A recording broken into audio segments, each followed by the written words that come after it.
I'm not a diva. I'm not a diva. I'm not a diva. I'm not a diva. I'm not a diva. I'm not a diva.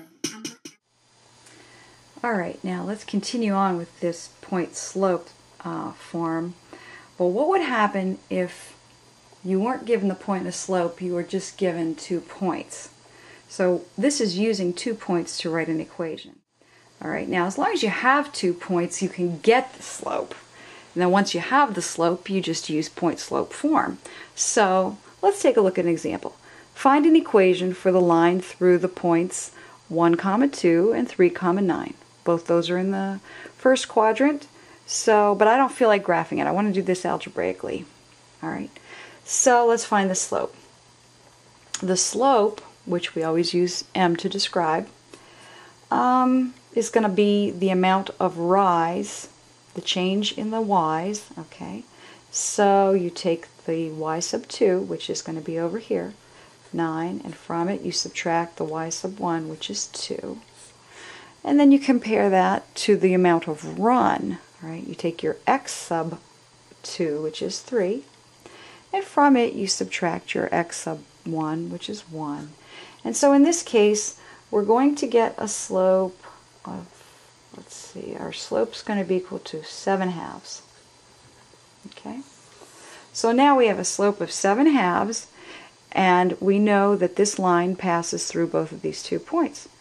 So we'll go ahead and we'll use the point-slope form, which is y minus y sub 1 is equal to the slope times the quantity x minus x sub 1, where x sub 1 and y sub 1 are the coordinates of a single point that you're sure is on the line.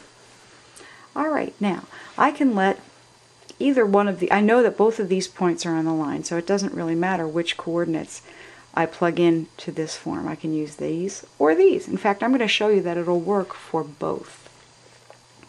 All right, let's use the 1 and the 2 to begin with. This would give us y minus 2 is equal to a slope of 7/2 times the quantity x minus 1, closed quantity. Okay. If I substitute these values in to this with the same slope, I'll get something that looks a little bit different, but is actually the same. If I substitute those in, I would get y minus 9 is equal to 7/2 times the quantity x minus 3, closed quantity. All right, now I'm going to rearrange these a little bit and get them into slope-intercept form just to show you that these really are describing the exact same line. Okay, let's start with the first one. Let's go ahead and distribute the 7/2 first of all. And we'll get y minus 2 is equal to 7/2 x minus 7/2. Well, I don't like the denominators like that, so I'm going to multiply through by 2 to remove the denominators. And that will give me 2y minus 4 is equal to 7x minus 7. All right, now I'm going to add 4 to both sides, and I'll get 2y is equal to 7x minus 3, and then I'll divide through by 2. And that'll give me y is equal to 7/2 x minus 3/2. So there is the equation in slope-intercept form. Here it was in point-slope form. All right, now let's go ahead and take a look at the green one. If we take a look at this one, let's see if we will end up with the same slope-intercept form.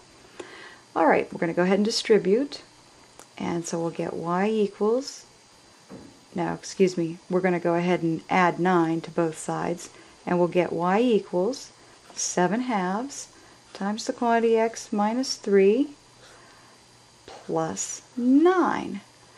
Alrighty, now we'll distribute, and we'll get y equals 7/2 x